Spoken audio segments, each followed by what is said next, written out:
네, 하나님의 말씀 우리 히브리서 12장 1절에서 3절 말씀입니다. 신약성경 히브리서 12장 1절로 3절 말씀.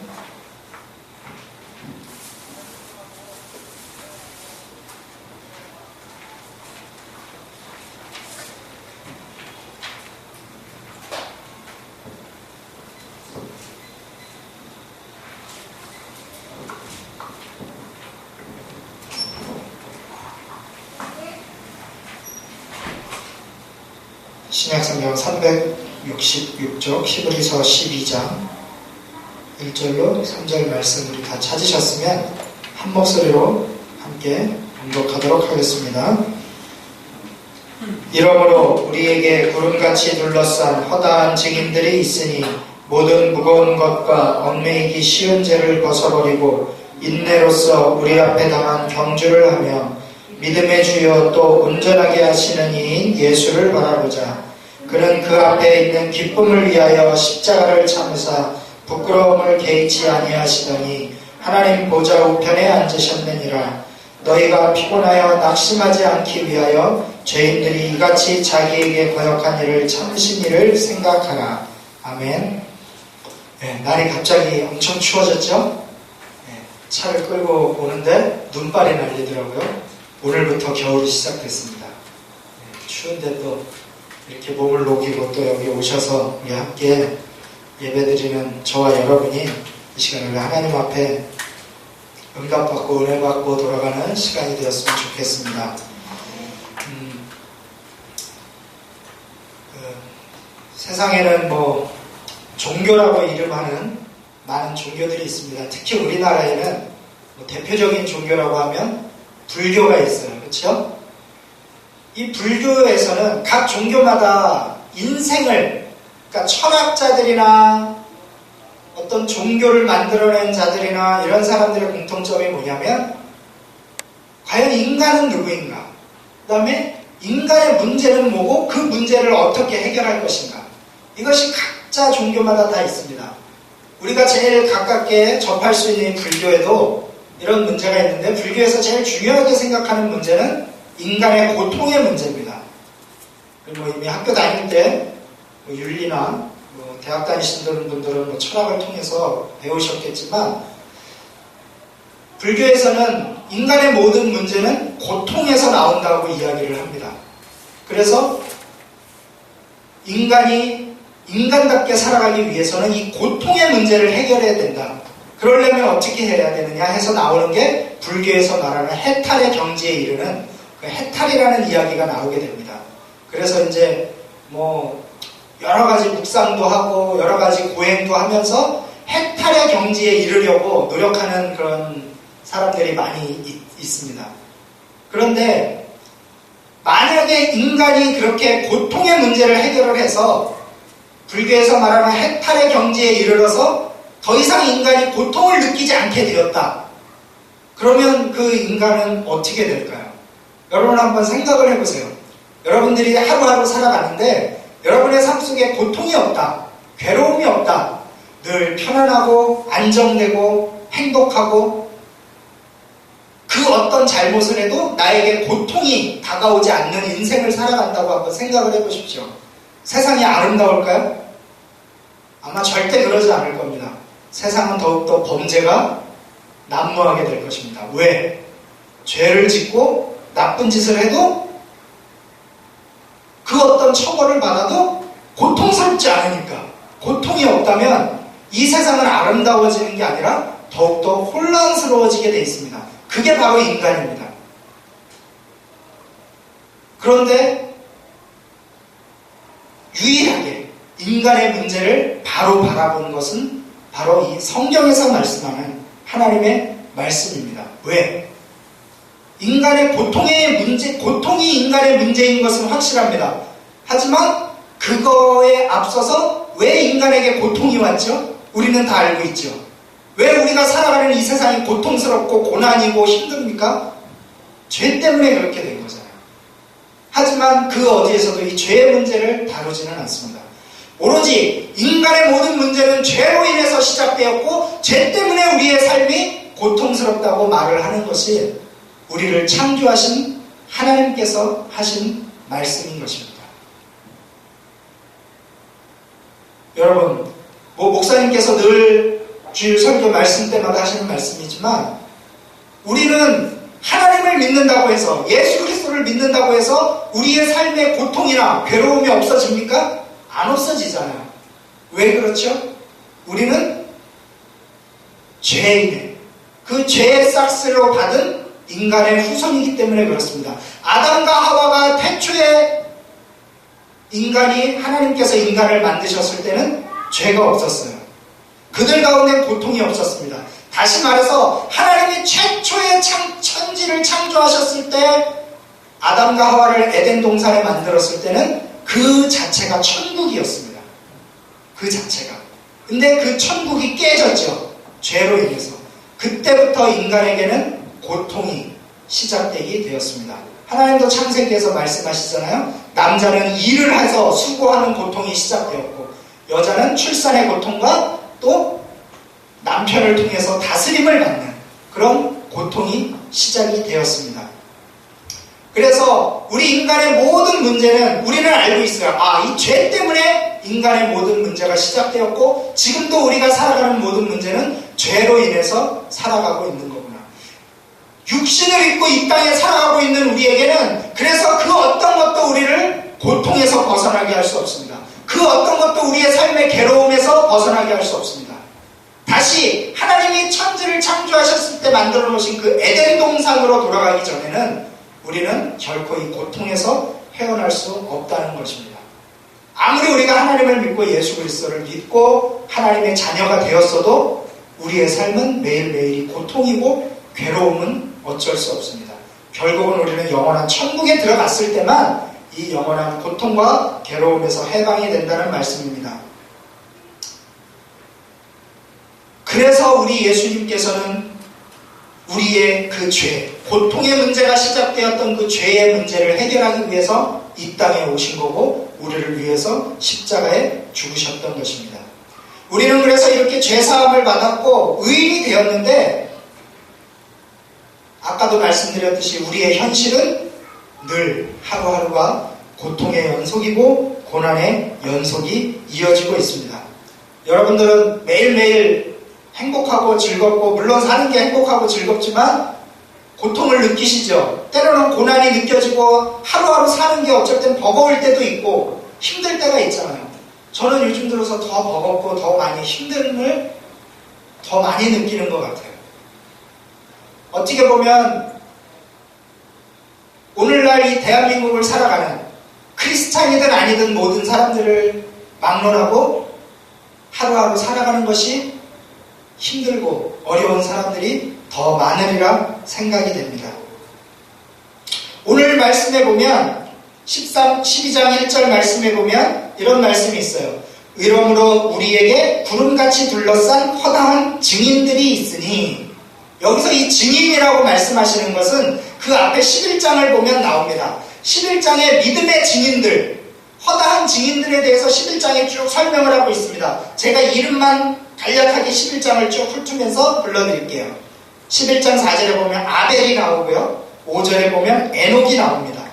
7절에 보면 노아, 8절에 아브라함, 11절에 사라, 또 18절에 이삭, 21절에 야곱, 22절에 요셉, 23절에 모세, 31절에 기생라합, 32절에 기드온, 바락, 삼손, 입다, 다윗, 사무엘. 우리 구약 성경에 나오는 위대한 믿음의 조상들이에요. 선조들이에요. 이분들은 하나님만 바라보고 믿음 안에서 그들의 삶을 끝까지 경주해서 마쳤던 그런 사람들입니다. 그런데 중요한 것은 이들의 삶 속에는 고통이 없었을까요? 여러분 잘 아시잖아요. 아브라함의 삶 속엔 고통이 없었습니까? 고난이 없었습니까? 야곱의 삶 속에 고난이 없었어요? 모세의 삶 속에는 고난이 없었습니까? 하루하루 살아가는, 모세는 광야에서 이스라엘 백성들을 출애굽시켜서 살아가는 하루하루의 삶이 인간의 육신의 몸으로 입고 살아가는 날은 고통이고 고난이었습니다. 안 그랬을 것 같아요? 믿음이 있었으니까? 결코 그렇지 않습니다. 모세도 힘들었고 육신으로 때로는 지쳤을 것이고 어쩌다 믿음이 조금 약해지면 포기하고 싶은 생각도 들었을 것입니다. 그런데 오늘 히브리서 기자는 12장 말씀에서 이러므로 우리에게 구름같이 둘러싼 허다한 증인들이 있었다. 그러면서 뒤이어 하시는 말씀이 무거운 것과 얽매이기 쉬운 죄를 벗어버리고, 아까 제가 서론에서 말씀드렸던 죄의 문제, 이 죄의 문제가 인간을 고통스럽게 하고 인간을 괴롭게 하는데, 결국 우리는 죄인의 후손인 육신을 갖고 살아가고 있지만, 우리가 살아가기 위해서는 이 쉬운 죄, 여기서도 말했잖아요. 얽매이기 쉬운 죄. 죄라는 것은 너무나도 우리가 범하기 쉽습니다. 우리는 하루하루를 살아가면서 단 한 번도 죄를 안 짓고 아마 살아가는 사람은 없을 겁니다. 율법의 잣대로 갖다 댔을 때 우리들은 아마 그 어떤 율법에서도 자유로울 수 없는 죄를 짓고 살아가게 됩니다. 하지만 오늘 본문 기자는 이 얽매이기 쉬운 죄를 벗어버리고 인내로서 우리 앞에 다음한 경주를 하라라고 말씀하고 있습니다. 그 믿음의 수많은 선조들이 매일매일 하루의 삶이 때로는 힘들고 역경이지만 그들은 바라보는 것이 있었고 그들에게는 믿음이 있었습니다. 어떤 믿음이 있었을까요? 내가 오늘 하루 버티고 살아가면 내일은 좀 더 나아지겠지. 내일 하루 버티고 살아가면 모레는 내 삶이 좀 더 나아지겠지. 이런 믿음을 갖고 살았을까요? 그게 아닙니다. 그들이 살아간 믿음은 창조주 하나님과 우리를 지으신 창조주 하나님과 영원히 함께 고통 없는 그 천국에서 영원히 살아갈 거라는 그 영생의 믿음. 내가 이 생을 마감하고 난 이후에 저 하늘나라 천국에서 우리 하나님과 영원히 살아갈 수 있다는 오직 그 믿음 하나로 하루하루를 살아갔던 것입니다. 그들은 내일의 삶이 나아지는 것이 아니라 영원한 천국 소망을 바라보면서 살아갔었습니다. 그 소망을 바라보며 고통 속에서 살아가는 우리의 삶도 이와 마찬가지입니다. 우리가 오늘 살아가고 있는 하루하루의 삶도 결과적으로는 영원한 하나님과 예수 그리스도를 만나는 그 천국 소망을 바라보고 살아가는 것입니다. 그렇기 때문에 우리에게 믿음의 경주라고 이야기를 하는 것입니다. 왜냐? 하루하루 우리가 믿음의 경주로 마라톤 선수처럼 달려가고 있지만 결과적으로는 마라톤이 꼬림점이 있습니까? 없습니까? 있잖아요. 힘들게 42.195km를 달려가도 결과적으로는 언젠가는 끝이 납니다. 우리의 삶도 이와 마찬가지로 당장은 쓰러질 것 같고 힘들 것 같고 고통스럽지만은 언젠가는 우리의 삶에도 결승점을 통과하고 영원한 안식을 누릴 수 있는 그러한 목표가 있다는 것입니다. 그래서 우리의 삶을 믿음의 경주라고 이야기를 하고 이 믿음의 경주를 해야 한다라고 말씀하고 있는 것입니다. 저는 초등학교 5학년부터 고등학교 1학년 때까지 이제 저도 운동을 했습니다. 태권도라는 운동을 했는데 이제 시합 같은 데 나가기 전에는 좀 훈련을 굉장히 고단하게 훈련을 합니다. 이제 그 중에 이제 제일 많이 하는 게 발에다가 이제 모래주머니, 우리 남학생들은 알죠? 모래주머니. 발에다가 이 모래주머니를, 무거운 모래주머니를 차고 산 꼭대기까지 막 뛰어서 올라갔다 오고 연습하는 내내 모래주머니를 차고 연습을 하고 이렇게 합니다.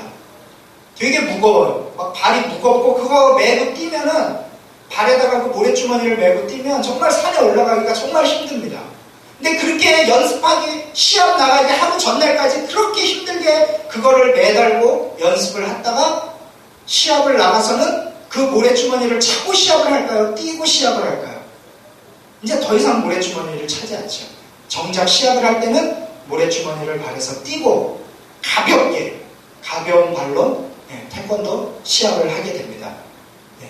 그 모래주머니 덕분에 금메달을 따지 못했습니다.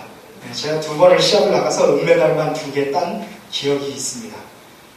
근데 그 다음에 이제 키가 안 커서 태권도를 그만뒀습니다. 몸무게는 나가는데 키가 더 이상 안 커서 운동을 그만두고 공부를 하기로 했는데 공부도 잘 못했습니다. 이렇게 운동을 할 때 운동선수들은 훈련을 할 때는 내 몸을 단련시키기 위해서 내 몸에 무거운 것, 어떠한 것들을 설치를 해서 또는 달아서 열심히 연습을 하지만 정작 시합을 나갈 때는 최대한 내 몸에 거치장스러운 것을 다 띄어내고 시합에 나가게 됩니다. 마라톤 선수들 같은 경우도 최대한 가벼운 옷, 달리기 하는데 지장이 없는 옷, 또 수영 선수들 같은 경우도 예전에 박태환 선수 수영 시합 나갈 때 한동안 뉴스에 이런 얘기가 나왔어요. 전신 수영복을 입는 게 유리하냐? 반바지 수영복을 입는 게 유리하냐? 막 이런 거 갖고 막 과학자들이 또 체육과학자들이 막 그거 갖고 토론을 하고 어떤 수영복을 입어야 하는지 막 이런 얘기를 갖고 이야기를 하는 것도 맞습니다. 이렇듯이 우리의 운동선수의 몸을 어떻게 하면 가볍게 하느냐, 어떻게 하면 최대한 실력을 발휘할 수 있게 하느냐가 운동선수들에게는 무척 중요합니다. 왜 우리의 신앙의 삶을 믿음의 경주라고 표현을 했을까요? 우리의 신앙의 삶도 마찬가지이기 때문에 최대한 우리의 삶을 가볍게 해서 우리의 삶을 하나님 앞에 가는 그날까지 힘들지 않고 역경 속에서도 버티고 앞만 보고 달려갈 수 있도록 우리의 몸을 가볍게 해야 된다는 것입니다. 무엇으로 가볍게 해야 된다고요? 얽매이기 쉬운 죄를 벗어버리고 가야 한다는 것입니다.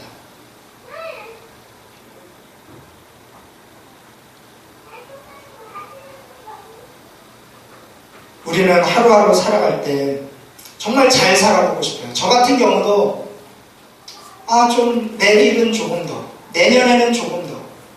여러분들도 공부를 하고 직장을 다니면서 저축을 하고 여러 가지 미래 계획을 세우잖아요. 조금 더 나은 가정을 꾸미고 조금 더 나은 삶을 꾸미고 그렇게 살아가야 되겠다고 생각을 하고 최선을 다해서 살아가지만 그렇게 살면 살수록 나이가 들면 들수록 삶이 점점 버겁고 삶이 점점 무겁고 내 어깨 위에 쥐어진 삶의 무게가 나를 너무 심하게 억누른다는 생각을 할 때가 많이 있습니다. 우리 청년들은 아직 젊으니까 저도 젊지만 이런 느낌을 잘 모르겠지만 우리 오늘 권사님들이 나오시진 않았지만 연세 드신 분들은 이런 걸 아마 많이 느끼실 거예요. 삶이 살아가면 살아갈수록 내 삶이 더 좋아지는 것이 아니라 삶의 무게가 점점 나를 짓누르고 억누르고 나를 점점 힘들게 한다는 것을 아마 누구나 느낄 수 있을 겁니다. 잘 살아보고 싶은 간절함, 하지만 살면 살아갈수록 어깨 위에 삶의 무게는 더 무거워지고 그럴 때 때로는 숨이 목까지 턱턱 차오르고 정말 여기서 포기하고 싶고 그런 삶이 나날이 이어질 때 그럴 때 우리는 어떻게 살아가야 될까요?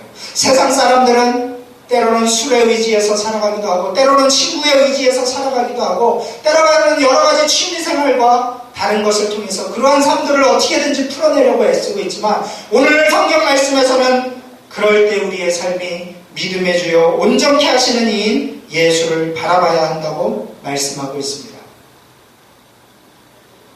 청년들은 아마 이 가수를 잘 모를 거예요. 김종찬이라는 가수 아십니까? 김종찬. 우리 나리 자매님도 모르시죠? 세대 차이 나고요. 사모님은 아시잖아요. 모르세요? 모르시는구나. 김종찬이라는 가수가 있었어요. 예전에 저희 학생 때, 중고등학교 때, 노래 제목을 얘기하면, 토요일은 밤이 좋아. 그 다음에, 당신도 울고 있네요. 이런 노래가 있습니다. 이런 노래를 불렀던 가수인데, 10대 가수왕도 하고, 10대 가수상도 받고, 이랬던 유명한 가수였는데, 이 사람이 가수 생활을 마감하는 그 마지막 노래가 있는데, 이런 노래를 불렀어요. 제가 예전에는 노래방 가서 이런 노래도 부르고 했었는데, 삶이 너무 힘들어서 저도 청년 시절에 이럴 때가 있었습니다. 제가 가사를 잠깐 불러드릴게요. 제목은 산다는 것은입니다. 산다는 것은 어디로 가야 하나 멀기만한 세월 단 하루를 살아도 마음 편하고 싶어 그래도 난 분명하지 않은 갈 길에 몸을 기댔어 날마다 난 태어나는 거였고 난 날마다 또 다른 꿈을 꾸었지 내 어깨 위로 짊어진 삶이 너무 무거워 지쳤다는 말조차 하기 힘들 때 다시 나의 창을 두드리는 그대가 있어 어둠을 가를 빛과 같았어 여기서가 끝이 아님을 우린 기쁨처럼 알게 되고 산다는 것 그것만으로도 의미는 충분한 거지. 자신이 살아가는 그 삶의 무게와 삶의 짐이 너무나도 힘들어서 포기하고 싶지만 사랑하는 당신이 있어서 당신이 나에게 빛과 같고 다시 한번 내가 힘을 내서 살아갈 수 있겠다. 뭐 이런 내용의 가사였습니다. 참 삶에 지친 사람들이 부르면 참 위로가 되는 노래예요. 그런데 이 가수가 이런 노래를 부르고 가수 생활을 접고 사업을 했습니다. 사업을 하다가 망했어요. 빚쟁이가 되었어요. 엄청난 액수의 빚쟁이가 돼서 결국은 그거를 청산을 못하고 교도소에 가게 됐습니다. 그리고 교도소 생활을 하다가 그곳에서 세상에 사람이 주는 빛이 아니라 정말 인간의 근본적인 문제에 빛을 주시는 예수님을 만났습니다. 그리고 그거 교도소에서 나온 이후에 신학대학교에 들어가고 대학원에 들어가서 7년 동안 신학 공부를 하고 목사 안수를 받아서 지금 찬양사역과 교회사역을 병행하면서 열심히 사역을 하고 있습니다. 그래서 지금 그가 찬양사역을 열심히 하면서 다니고 있는데 이제 세상 노래는 더 이상 부르지 않죠. 예수님을 만난 그가 산다는 것은이라는 아까 불러드렸던 그런 노래를 불렀던 그가 지금은 이런 노래를 부르고 다니고 있습니다. 제목은 생명의 빛입니다. 가사를 불러드릴게요. 생명의 빛이 우리들의 마음에 찬란한 빛이 어두운 세상에 그 생명의 빛은 예수님의 사랑 그 찬란한 빛은 하늘 위의 영광 빛으로 오신 나의 예수님 온 세상에 비치는 그 빛 예수님의 빛 빛이신 예수님 나의 빛 되신 예수님 예수님의 그 빛은 생명의 빛 빛이신 예수님 나의 빛 되신 예수님 예수님의 그 빛은 생명의 빛 그 자신도 삶의 그 험난한 시절을 살아가고 인생의 그 무거운 얽매이기 쉬운 그 죄 속에서 그의 삶을 살아가다가 그 어떤 것도 그 삶에 기쁨을 주지 못하고 그 어떤 것도 그 삶에 빛이 되지는 못했지만 정말 우리의 삶에 참된 빛이신 예수님을 만나고 무겁고 얽매이기 쉬운 그 죄를 떨쳐버리고 지금은 하루하루 기쁨의 찬양을 하면서 전도를 하면서 살아가는 그 삶을 보면서 정말 우리 인간에게 필요한 우리 인간이 바라봐야 할 것이 무엇인가? 우리의 빛 대신 예수님이구나.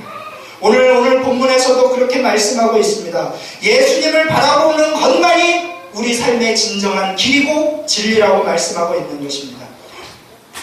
12장 2절 말씀해 보니까 믿음의 주요 또 온전하게 하시는 이인 예수를 바라보자. 그는 그 앞에 있는 기쁨을 위하여 십자가를 참으사 부끄러움을 개의치 아니하시더니 하나님 보좌 우편에 앉으셨느니라. 왜 우리가 예수님을 바라야 됩니까? 물론 우리의 창조주이시고 우리의 죄를 위해서 십자가에 못 박혀 돌아가시고 부활하신 예수님이니까 바라봐야 하지만 오늘 본문에서는 그렇게 말씀하고 있지 않습니다.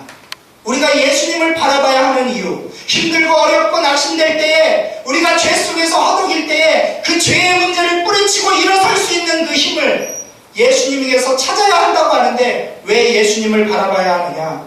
그 예수님은 바로 우리의 믿음의 완성자이시기 때문입니다.